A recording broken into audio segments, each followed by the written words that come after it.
পুষ্টিগুণ ও উপাদেয়তার দিক থেকে খাদ্য তালিকার প্রথম সারিতেই থাকবে মধুর নাম। কোরআন এবং হাদিসেও মধুর অনেক গুণাগুণ সম্পর্কে বলা হয়েছে, যা পরবর্তীকালে বিজ্ঞানীদের দ্বারা সত্য বলে প্রমাণিত হয়েছে। অথচ আমাদের অনেকের কাছেই তা অজানা বলে মধুর উপকারিতা আমরা কাজে লাগাতে পারি না। বিস্তারিত নুসরাত আহমেদের ডেস্ক রিপোর্টে। আল্লাহ প্রদত্ত এক মহা নিয়ামতের নাম মধু। বৈজ্ঞানিকভাবেই প্রমাণিত যে এটি শরীরের জন্য উপকারী এবং নিয়মিত মধু সেবন করলে অসংখ্য রোগবালাই থেকে পরিত্রাণ পাওয়া যায়।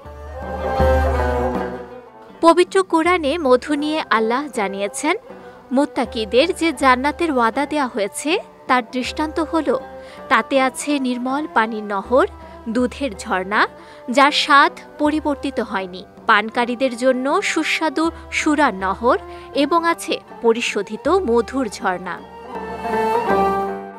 এছাড়া জান্নাতি এই খাবার প্রসঙ্গে সূরা আন-নাহলে আল্লাহ তাআলা আরও বলেছেন, মধুতে মানুষের জন্য রয়েছে রোগের প্রতিকার।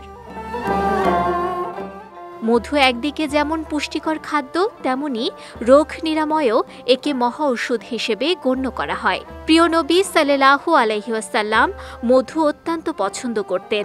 রোগ প্রতিরোধ ক্ষমতা ও শক্তি বর্ধনে মধুর গুরুত্বের বর্ণনা দিয়ে নবীজি বলেন, মধুতে আরোগ্য নিহিত আছে।